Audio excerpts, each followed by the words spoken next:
is Christine, aka Crafty Potential, and I'm on the design team for Arden Creative Studios. And in today's video, we're going to be playing around with the vintage Christmas collection from Cafe Shuttleworth, and we're going to be using some of the patterned papers with a little bit of heat embossing and some white ink stamping plus a sentiment from the ephemera pack as well. So stay tuned to see what we create.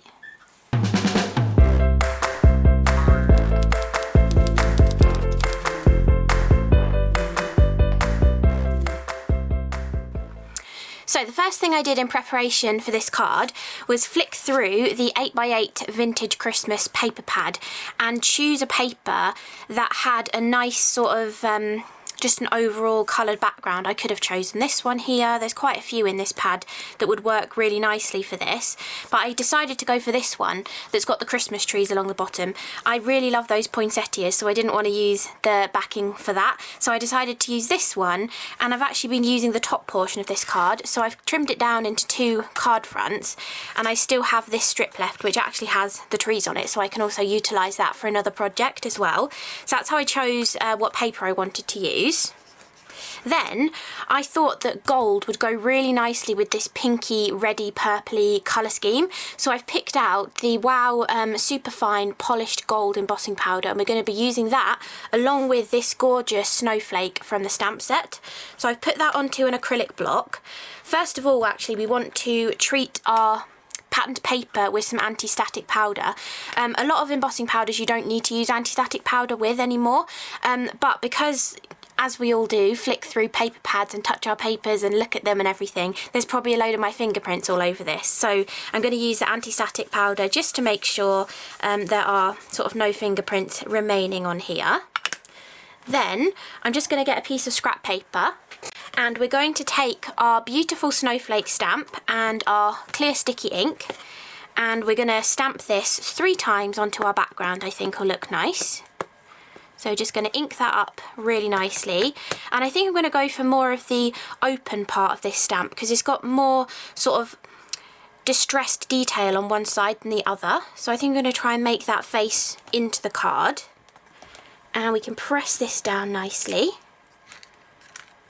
And we've got that gorgeous snowflake. You can just about see the ink in the light. And then we'll do a second one. And I think maybe this orientation would look good. And then we're going to do one final one down in this area as well. So I think maybe trying to get it to go towards the bottom of the card as well, into that gorgeous purple. So we can press that down nice and firmly and get our gorgeous snowflake impressions. You can just see them there glistening in the light.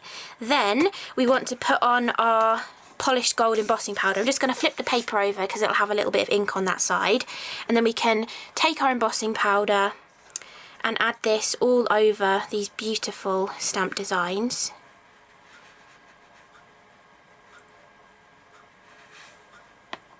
And tap off any excess.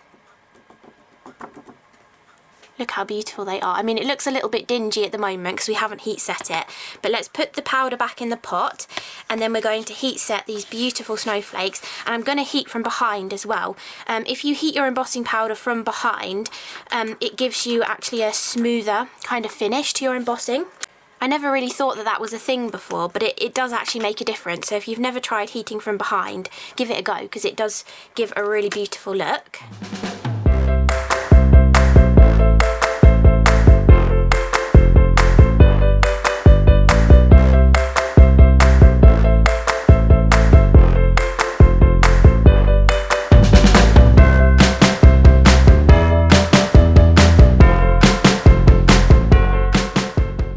Okay, so there we have our stunning gold snowflakes. Look how striking they look against that beautiful background from the patterned papers. Absolutely gorgeous.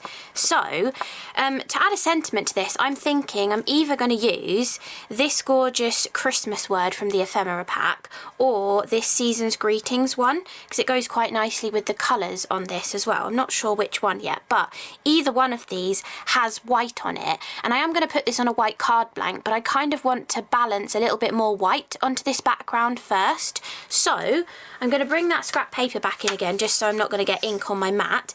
And then there's this beautiful stamp in this set as well, which is really gorgeous and like just a dotty kind of stamped design. So I'm going to bring in a little white pigment ink pad and just stamp in white ink. You could definitely heat emboss this as well if you want to. If you want to go really to town with your heat embossing, you can do that. But I think I'm just going to stamp this in a couple of areas on this background using both different ends of this gorgeous stamp, having it coming in to different degrees as well. It's almost like a beautiful frosty ice kind of piece as well. Obviously that goes along with the stamp set, but it looks really gorgeous. And I think maybe one more up here, like so, and I think it needs a bit more white than that as well. So I'm also going to just bring in a non-slip piece of paper. You can also work on a glass mat as well.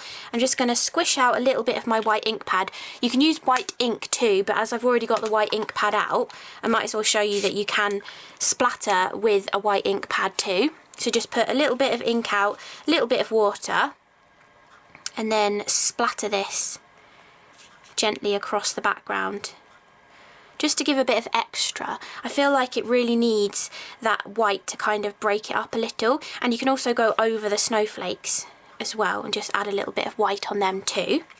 So I'm just going to clean up, and then instead of waiting for that one to dry, I have got one that I did earlier as well, just to show the other part of that paper. So this part that we just used was definitely more on the pinky red side, and this one is more on the purple side as well. So I might keep them both next to each other actually, and we can decide which sentiment's going to go best.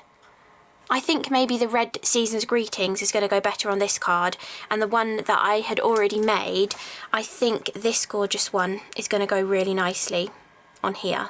So I've just put a bit of 3D foam on the back of this, and I'm going to peel that off, and I think towards that top portion of the card.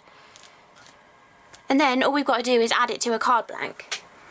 So there we go, just a really nice, quick and easy Christmas card using the Vintage Christmas collection from Kathy Shuttleworth and Arden Creative Studios. I've used some of the patterned papers, I've used the gorgeous Frosted Charm stamp set, and I've also used the sentiment from the ephemera pack as well. But feel free to take this design and make it work with any of your other Christmas elements from the Season of Joy collection as well, because you could also bring in the die cut sentiment from that collection as your sentiments if you run out of ephemera ones as well. But just a lovely quick card to show you an idea for a last minute kind of Christmas card as well. So really hope you enjoyed the video. Thank you so much for watching, and I'll see you again in the next one.